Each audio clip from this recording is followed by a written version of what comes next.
Aujourd'hui, on va parler d'un sujet crucial pour tous les entrepreneurs. Comment rester motivé face aux échecs? On le sait, l'échec fait partie du parcours, mais la manière dont tu réagis à ces échecs détermine ton succès futur. Alors, si tu traverses une période difficile ou si tu te sens démotivé après avoir eu un échec, cette vidéo va te donner les clés pour te relever et continuer à avancer.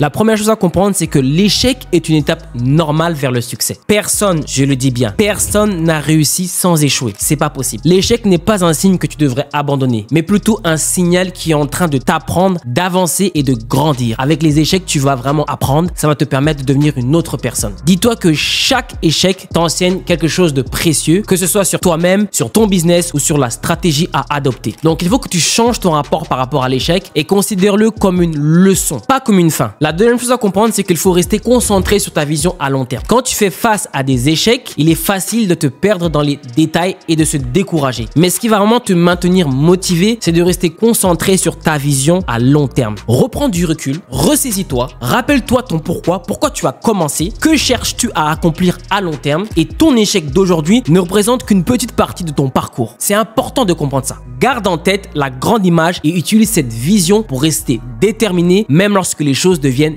difficile. Ensuite, il faut que tu changes la manière de penser à l'échec. Une autre clé pour rester motivé, c'est de changer ta manière de penser l'échec. Au lieu de te dire « j'ai échoué, je suis pas assez bon », adopte une approche plus constructive. Comment puis-je m'améliorer pour la prochaine fois? L'échec ne doit pas être une raison de baisser les bras. Non, au contraire, mais une opportunité de te réinventer, de tester des nouvelles idées et de t'améliorer. On apprend avec les échecs. Le succès, c'est la succession de petites améliorations après chaque échec. Ensuite, il faut t'entourer des bonnes personnes. Ton environnement a un impact énorme sur ta capacité à rester motivé. Si tu t'entoures de personnes qui te soutiennent, te poussent à donner le meilleur de toi-même et qui eux-mêmes rebondissent après des échecs, tu seras beaucoup plus résilient. Donc, il faut que tu trouves des mentors, des collègues ou des amis qui partagent ta vision et qui te rappellent que l'échec fait partie du jeu. L'énergie des autres peut te donner la force dans les moments de doute. Ensuite, il faut célébrer tes victoires. Quand on traverse un échec, on oublie souvent de regarder en arrière et de se rappeler tout ce qui a déjà été accompli. On oublie vite. C'est pourquoi je t'encourage à célébrer tes petites victoires. Chaque petit pas vers ton objectif compte. Prends le temps de reconnaître tes réussites, même celles qui sont minimes. Cela va te permettre de rester motivé et de te rappeler que tu es capable de réussir malgré les obstacles. Voilà. Maintenant, tu sais comment rester motivé face aux échecs. Souviens-toi, l'échec est juste une étape vers ton succès et que ce qui compte vraiment, c'est ta capacité à te relever, à apprendre et à persévérer. Moi-même, j'ai eu des échecs. J'ai su combattre les obstacles et j'ai su me relever. Je n'ai pas abandonné lorsque j'ai eu un échec. Je me suis dit que ok, ça n'a pas marché cette fois-ci ou ça n'a pas marché de cette manière, mais ce que je vais faire, c'est que je vais apprendre de mes erreurs et je vais améliorer. C'est ok de faire des échecs, mais le plus important, c'est de ne pas répéter les mêmes erreurs une fois, deux fois, trois fois. C'est d'apprendre de ces erreurs et ensuite de s'améliorer pour trouver la réussite. Tous les entrepreneurs que vous voyez présentement, ils ont tous eu un échec, ils ont tous eu une difficulté. Il n'y a aucun entrepreneur qui n'est pas passé par des obstacles. Donc reste motivé, n'abandonne pas. Si ton projet n'a pas fonctionné la première fois, refais le projet, c'est pas grave, mais change la façon dont tu vas le faire. Peut-être change le marketing, peut-être change sa stratégie, peut-être entoure-toi mieux, mais n'abandonne pas s'il te plaît. Parce que si moi j'aurais abandonné, je ne serais pas là aujourd'hui et je veux pas que tu abandonnes. Je veux que toi aussi tu puisses comprendre que dans ton chemin, tu auras des obstacles, tu auras des échecs, mais le plus important, c'est d'être persévérant, d'être déterminé et peu importe ton projet, peu importe ce que tu entreprends, fais-moi confiance. Si tu es persévérant, si tu apprends de tes échecs, tu vas trouver la réussite. J'ai une question pour toi. Quel échec as-tu rencontré récemment et que as-tu appris de cette expérience? Partage ton histoire en commentaire, ça pourrait inspirer d'autres personnes dans la même situation. Merci d'avoir regardé ma vidéo et surtout n'oublie pas de t'abonner à la chaîne et d'activer la cloche pour ne rien manquer. À très vite pour une nouvelle vidéo.